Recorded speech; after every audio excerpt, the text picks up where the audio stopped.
This week we will be playing the first of the prologue missions for the Oblivion campaign called Doom Patrol.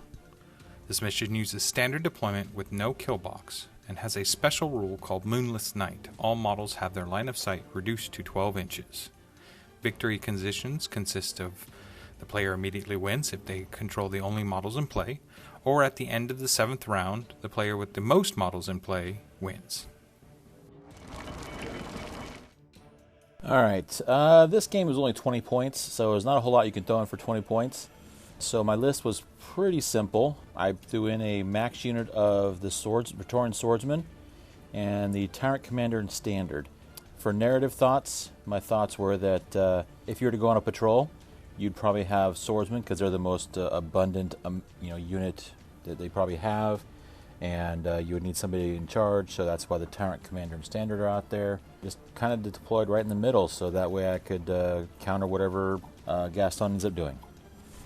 Hey everybody, this is Gaston, and today I'm playing the good guys, the Retribution of Scyrah, and the Oblivion campaign.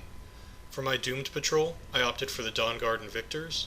The points work out perfectly with the Souless Escort, and I think of them kind of as the vanguard, the forward deploying elements of a Dawnguard force. It doesn't hurt that they also happen to have guns and are good in melee, so they're a really good all-around pick for this scenario.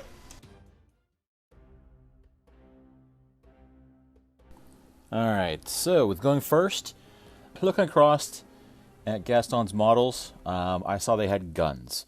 So I figured, okay, my best bet is engage them quickly because they have guns. I have swords. That means I brought swords to a gunfight. So, plan is, get across the table as quick as possible, keep myself out of him shooting me, and see how much damage I can do, before anything else. So, I activated the Tyrant Commander. He did the push forward, which allows the Praetorians to, that gives them +2 speed. So, when they went from speed 6 to speed 8, and I had them run. Pretty much just had them run up pretty much as far as I could. Right now I'm just trying to make sure that I keep everybody in command range because they only have an 8-inch command. So, it's kind of hard when it's that many guys. You're trying to get moved forward as far forward as possible without being able to get shot the next turn. The downside to him getting to go first is that he has the ability to run up the table, and pretty quickly. So, also unfortunately for me, he is just outside of my walk and shoot range, and I'd rather not be inside his charge range for him to kind of jam me up. So, ultimately this is going to end up being a pretty boring turn 1, where I'm just going to run up and stay just outside.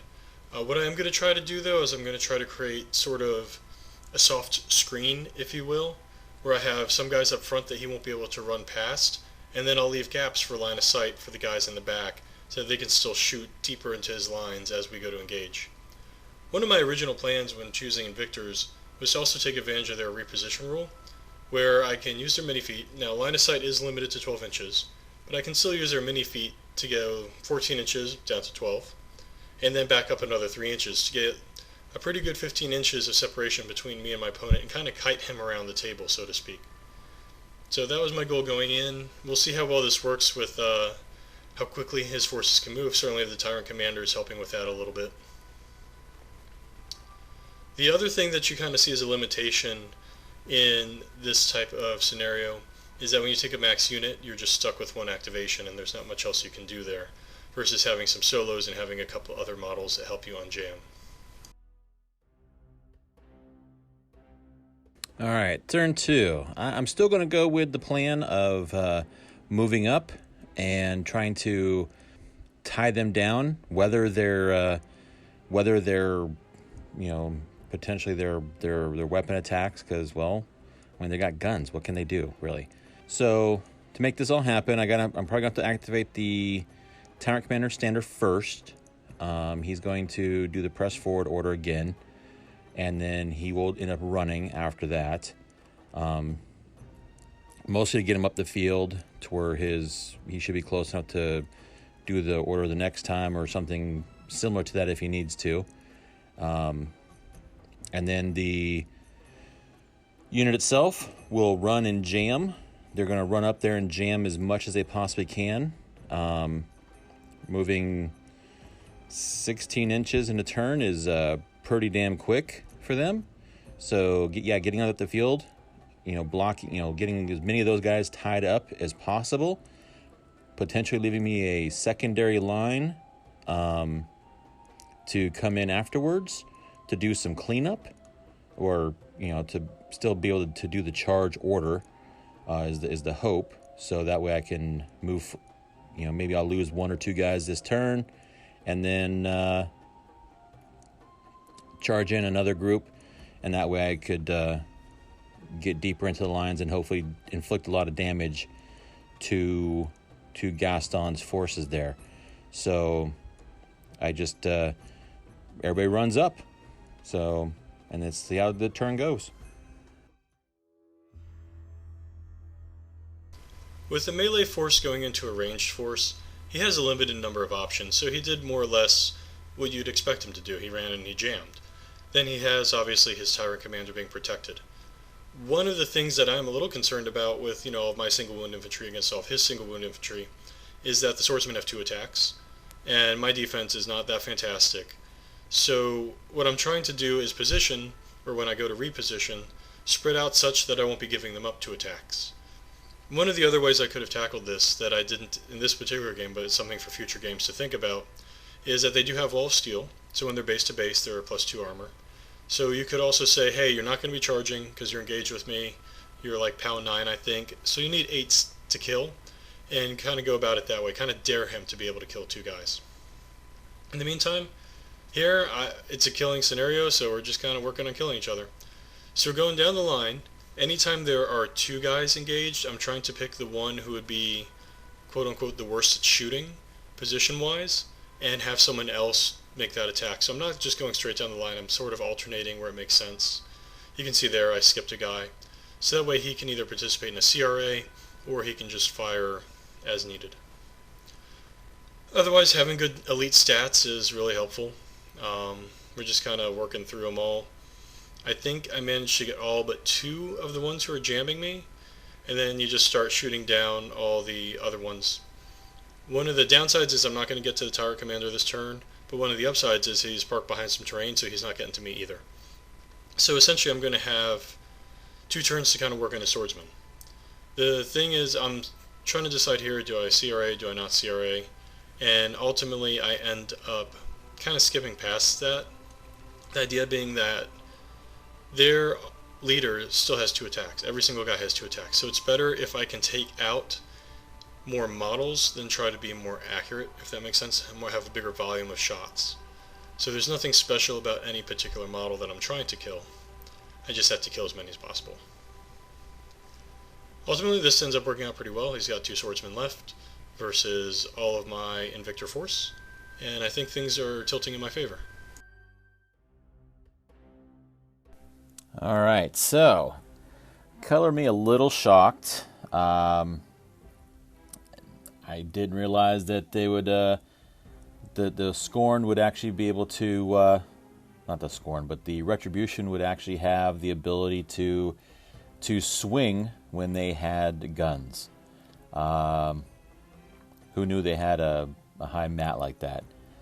So I am down to 2 Praetorian Swordsmen, and then of course my Tyrant Commander Standard, which I hid behind that center piece of terrain, which reduced my threat range to where I had to walk. So he did press forward on himself, came around the corner, and swung on the guy that he could get into combat with. The last 2 remaining Praetorian Swordsmen, they ended up moving in such a manner that they were, well, the leader ended up moving so that they could, everybody was in in formation, and just trying to get to the max there and try to inflict some damage. So there's one guy that's kind of behind the building you can't see with my leader, and then there's the two guys that are locked in with my guy at the top. So this is going to be a pretty quick round when I only have 4 models left, but it was my mistake for not realizing that Retribution had some way of doing some pretty decent melee. So that is pretty much the end of my turn there, and we'll see how it turns out. At this point, the writing is a little bit on the wall for him, and so we're kind of in the cleanup mode turn of the game. This is, we're going to finish off the Swordsmen very definitely, and then we're going to go to work on the Tyrant Commander and the Standard Bearer. One of the things is that, really, I'm just going to have everybody aim, so that way I have all the line of sight, I have all the range that I need to make myself more accurate and just get rid of these Swordsmen right off the bat. At that point, he'll have only 2 attacks left. He'll have the Tycom, he'll have the Standard Bearer, and I've got, like 6, 8 models, something like that. So I've got plenty enough attacks in order to take care of him. Because the Tycom does have armor, he does have boxes, I go ahead and I start doing CRAs into him as well. So it's like two-man CRAs. And that ultimately is actually enough to finish him off. So having all the different options on the unit has been really useful in this game, and it really highlights, I think, how flexible Invictors can be. I know everything gets overshadowed by the Trident, but this is a really great little unit that if you're going to play Retribution, you should really give some consideration to, and take a look at fielding in a regular size army as well. Alright, turn 4. Pretty much I'm down to my Standard Bearer, who, shocking to me, he actually carries a sword. So I figured go out in glory and just swing away. He manages to hit. And then, of course, standard POW that most of the swordsmen have. He is able to kill off the one guy he could reach, and then that pretty much just leaves him out in front of a firing line for next turn. So, and there we go. It'll pretty much end here at the bottom of turn 4.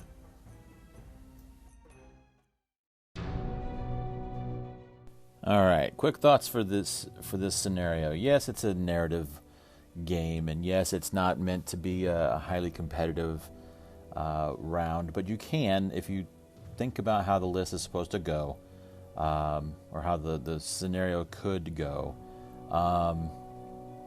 I would suggest 2 min units, something that you can have that can back each other up. Not bring in the max units, or maybe if you do bring the max units, make sure you bring something that buffs them, something that helps them out. For like the swordsmen, probably would have brought the standard with their standard, their unit attachment, so that way they would have sidestep. Just some way to where they can actually buff themselves, help themselves out. And hopefully fare a little better. Maybe take a min unit of them and a min unit of Reavers.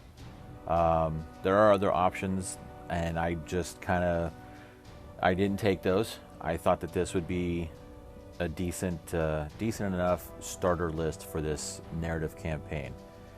Great game. Can't wait for the next one. And we'll see how the rest of this campaign works out. Thanks for watching.